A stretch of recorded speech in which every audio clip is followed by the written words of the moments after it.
नहमदुहु व नसल्ली अला रसूलिल करीम। दोस्तों, साथियों, अस्सलाम वालेकुम। आजकल हमारे यहाँ आम तौर पर यह है कि हसासियत जो होती थी ना इंसानियत की, एहसास की दौलत, वो ख़त्म हो गई है। अगर तुझे कोई तकलीफ़ है तो मैं समझता हूँ कि ये इसी का हिस्सा है और इसी को मिलनी है, कल को मुझे इसका सामना नहीं करना पड़ेगा।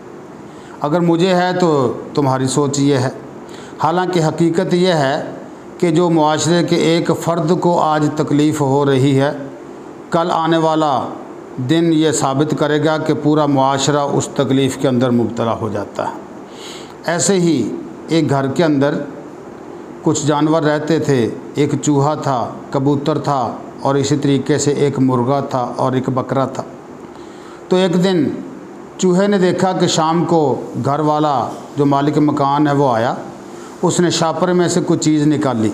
ये बड़ा खुश हुआ कि देखते हैं ये क्या है, रात को दाव लगा कर खाएँगे। तो उसने देखा कि वो जाल है उसको पकड़ने के लिए। बड़ा हैरान, वो फ़ौरन गया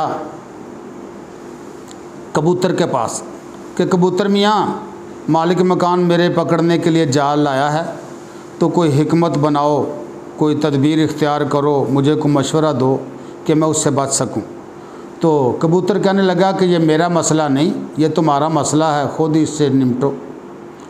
वो हैरान परेशान कि यार ये मेरे मसले को अपना मसला नहीं समझते। खैर, वो मुर्गे के पास गया। मुर्गे ने भी यही जवाब दिया कि ये तुम्हारा मसला है, तुम्हारा सर दर्द है, तुम ही इसका हल निकालो, मुझे बीच में न घसीटो, मुझे इससे कोई सरोकार नहीं। फिर वो बकरे के पास गया तो बकरे का भी यही जवाब था तकरीबन। लेकिन तकदीर ने अपना फ़ैसला ये सुनाया कि रात को अंधेरे में वो मालिक मकान की बीवी अंदर आई। उसने अंदाज़ा लगाया कि जाल के अंदर चूहा फंस चुका होगा। वो थोड़ी सी खुसर फुसर हो रही थी ना, जाल हिल रहा था, तो उसने ऐसे ही ऊपर पाँव रखने की कोशिश की तो उसके अंदर हालांकि चूहा नहीं फंसा था। हकीकत यह थी कि वो सांप कहीं से आया, वो फंस गया। जब सांप की दुम पर उसका पाँव आया तो उसने उसको डंग मारा, काटने की कोशिश की, तो उसको जहर चढ़ना शुरू हो गया। अब सुबह हुई, जब पता चला कि ये तो सांप ने डसा है, वो फ़ौरन हकीम के पास, सन्यासी के पास, डॉक्टर के पास, हस्पताल में, तो मुख्तलिफ़ जगह पर गए।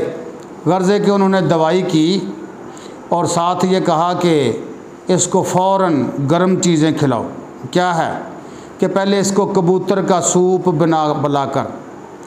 बनाकर और इसको कबूतर की यखनी बनाकर पेश करो। चुनांचे वो आए, उन्होंने आकर पहले तो कबूतर को ज़िबा किया, उसकी यखनी बनाई, उसको पिलाई। उसके बाद शाम तक जब रिश्तेदारों के अंदर ख़बर चल गई, शाम को रिश्तेदार आए उसका पता लेने के लिए, बीमार पुरसी के लिए, तीमारदारी के लिए, इज़हार अफसोस के लिए। जब वो आए तो इन्होंने फ़ौरन मुर्गे को ज़िबा किया, उनकी रोटी पानी खाना वगैरह का इंतज़ाम किया।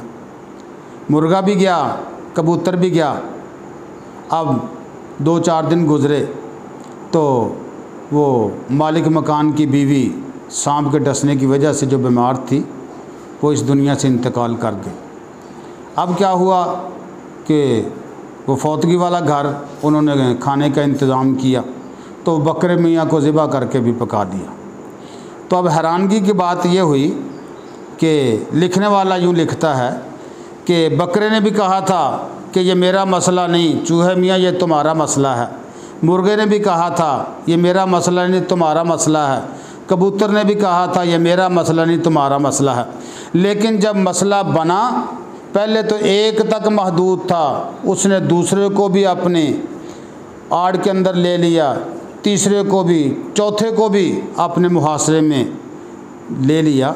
तो भाई हमारे मुआशरे का भी यही उसूल दस्तूर है कि अगर हम किसी का भी एहसास नहीं करेंगे तो वो जिस मुसीबत के अंदर कोई एक भाई आज मुब्तला है, कल को वही मुसीबत मुझे भी घेरेगी, आपको भी घेरेगी, बशीर, नज़ीर, अकरम और इब्राहीम को भी घेरेगी, सबको वही मसला बनेगा। इसलिए कोशिश यूँ करनी चाहिए कि सारा मुआशरा एक दूसरे की तकलीफ़ को महसूस करे और उसका तदारुक और इजाला करने की कोशिश करे, वरना कल को हम भी उसी तकलीफ़ के अंदर मुब्तला हो जाएंगे।